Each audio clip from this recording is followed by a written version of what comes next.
Sophie Cunningham's cuddle demand to Caitlin Clark fuels Fever reunion buzz. Say what? Yeah. Shared an old video featuring Clark, which led to a lighthearted back and forth between the two. While the interaction itself was casual and clearly friendly, it occurred during a period when the WNBA is in a holding pattern due to ongoing collective bargaining agreement negotiations, upcoming free agency, and preparation for an expansion draft. Because of that timing, even routine interactions are being viewed through a wider lens. Indiana Fever fans, in particular, are closely watching anything that might indicate future roster direction. Many would like to see Cunningham return to the team once free agency officially opens, assuming the league and players finalize a new CBA. Kelsey Mitchell, another unrestricted free agent, is also a major focus for fans in the front office. From a basketball perspective, Mitchell's on-court production has been more significant. She has been one of Indiana's most reliable scorers and has consistently carried offensive responsibility. Cunningham's impact, however, has extended beyond traditional statistics. Her presence, personality, and visibility have made her a popular figure among fans, even after only one season with the Fever. That popularity has translated into real attention. Cunningham has become one of the most searched female athletes in the United States across all sports, not just within the WNBA. She has expanded her profile through media appearances, podcasting, and league visibility. This kind of recognition factors into modern roster discussions, particularly in a league that is actively growing its audience and media footprint. At the same time, it is important to separate online interpretation from reality. The social media exchange between Cunningham and Clark was friendly teammate interaction. Attempts by some fans to assign personal or non-basketball meaning to it are misplaced. Clark is openly in a committed relationship, and Cunningham has addressed her own personal life publicly. The interaction reflects comfort and familiarity between teammates. Many Indiana Fever fans want nothing more than for their team to bring Sophie Cunningham back in free agency this winter, whenever the WNBA league office and its players agree to a new CBA. Of course, Cunningham isn't the only member of the Indiana 2025 team that fans are clamoring to bring back, as Kelsey Mitchell is just as beloved among the fan base. But while Mitchell might make more of an impact on the court compared to Cunningham, the latter's off-court charisma and star power have endeared her to the Fever fan base to an impressive degree. Offensive pressure, Cunningham was consistently willing to respond. That kind of presence contributes to team identity and locker room trust. The challenge for Indiana is structural, not emotional. With expansion teams joining the league, the Fever will be required to participate in an expansion draft. These drafts typically allow teams to protect only a limited number of players, often 5 or 6. Certain players are automatic protections. Caitlin Clark and Aaliyah Boston are foundational pieces. Other core contributors also require protection, which quickly limits flexibility. Both Cunningham and Mitchell are unrestricted free agents. Indiana has the salary cap space to re-sign both, but timing matters. If the Fever re-sign both players before the expansion draft, they would likely need to protect both, using valuable slots and exposing other contributors. If they wait, they risk losing one or both players through free agency or expansion selection. This creates a difficult balancing act. Mitchell provides consistent scoring and has been a central offensive piece for multiple seasons. Cunningham offers versatility, defensive toughness, media presence, and a strong on-court fit with Clark. The decision is not simply about talent, but about priorities and long-term vision. Expansion teams like Portland and Toronto will be looking for players who can provide immediate impact and recognition. Cunningham fits that profile. She's experienced, recognizable, and capable of contributing both on the floor and in media-facing roles. If she is left unprotected, it is unlikely she would go unselected. From Indiana's perspective, losing Cunningham without compensation would be a significant outcome. Matt, the board in here during timeouts and stuff is hilarious to me. And it's not just here, it's every arena we go in. There's so much fun stuff happening in the environment. How could you not come to a WNBA arena and not feel it? It's so good. Is clear and measurable. Losing her would directly affect Indiana's scoring and spacing. If forced to choose, basketball logic alone might favor Mitchell. However, modern roster construction increasingly considers marketability, fan engagement, and team narrative alongside performance metrics. The WNBA is in a period of rapid growth. The league's new media deal reflects increased demand, much of it driven by heightened attention around players like Caitlin Clark. Teams are no longer evaluated solely on wins and losses, but also on their ability to sustain visibility and fan connection.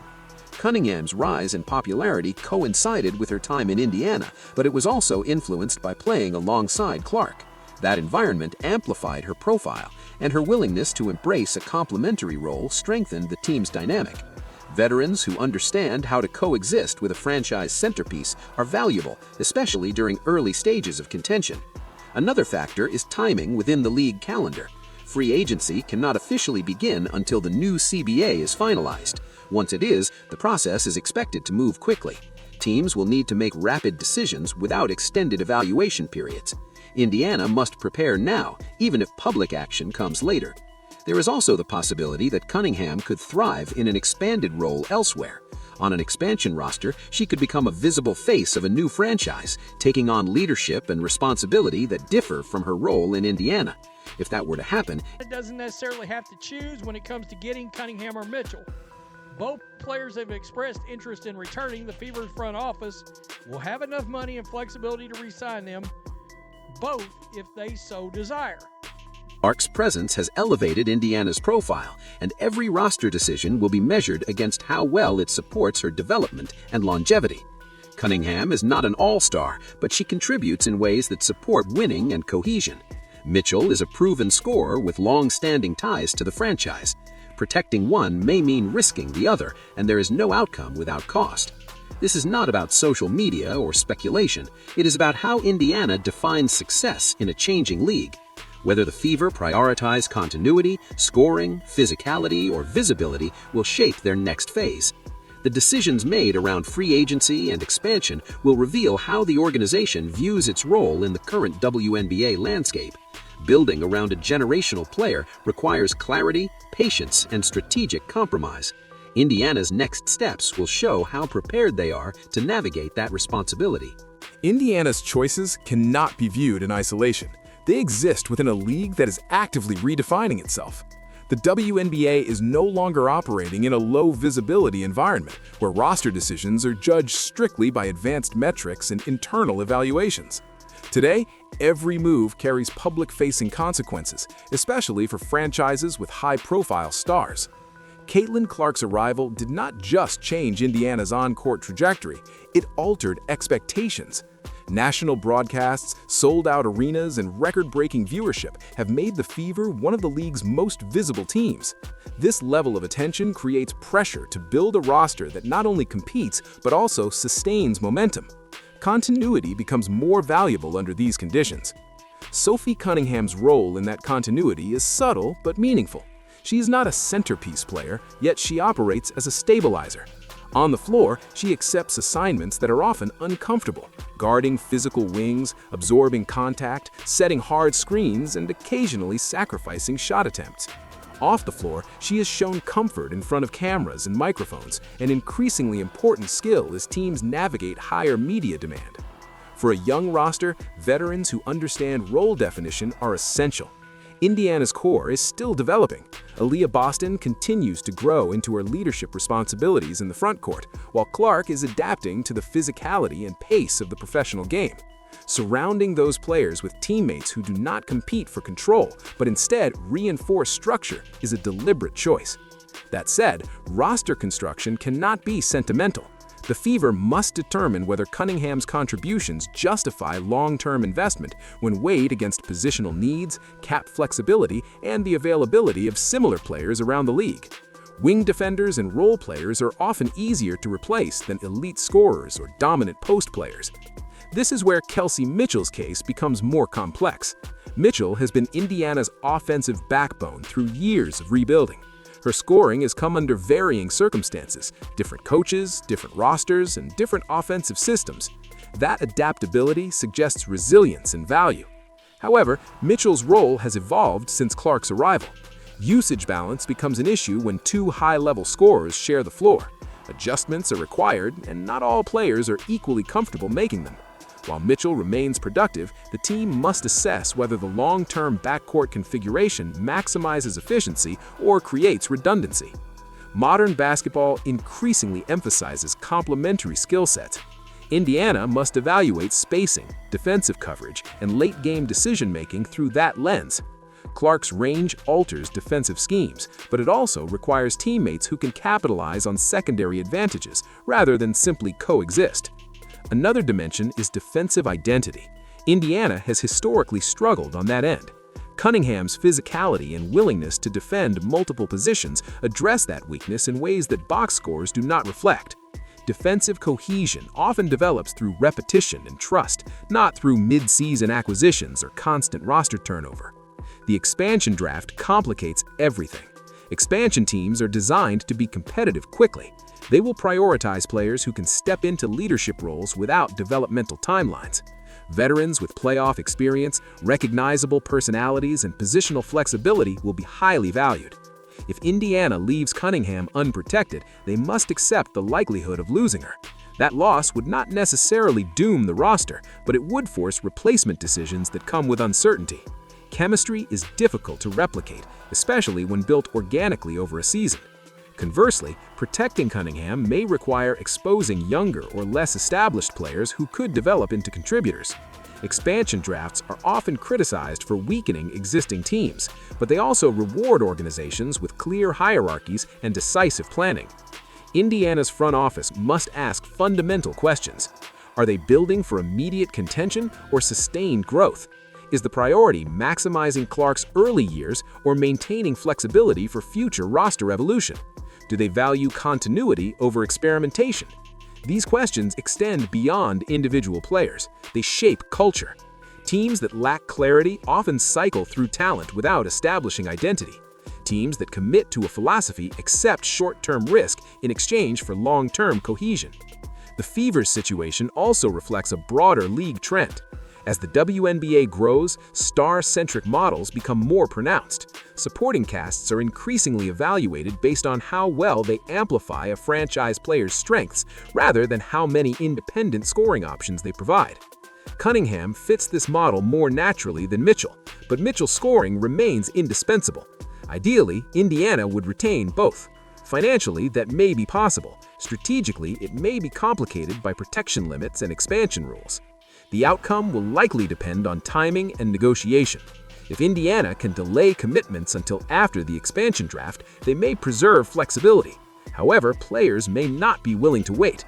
Free agency is a two-sided process, and uncertainty can push players towards clearer opportunities elsewhere. There is also the matter of player agency. Cunningham may desire a larger role or leadership position that Indiana cannot offer. Mitchell may seek long-term security or a different offensive environment. Front offices must balance internal priorities with external realities. Another factor often overlooked is locker room dynamics after loss. Losing a respected teammate can affect morale, especially for young players. Trust in management decisions matters. How a franchise communicates and manages transitions influences future recruitment and retention.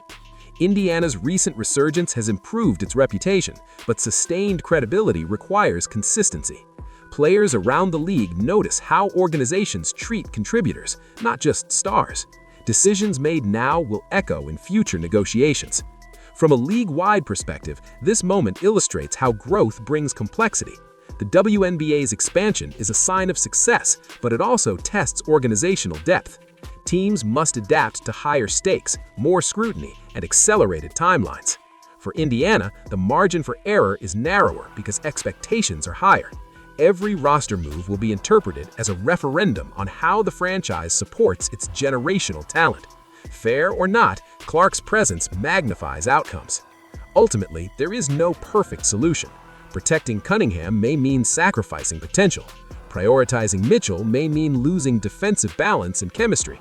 Trying to preserve both may risk losing another contributor entirely. What matters most is coherence. A clear vision, communicated and executed consistently, will mitigate backlash regardless of outcome. Fans are more forgiving when they understand direction, even if they disagree with individual decisions. Indiana's next steps will define its identity for years. Whether the Fever become a model of stability or a case study in difficult trade-offs will depend on how decisively they act during this transitional period. The social media moment that sparked conversation was insignificant in isolation. Its importance lies in what it revealed: attention, connection, and timing. In a league evolving as rapidly as the WNBA, those elements matter.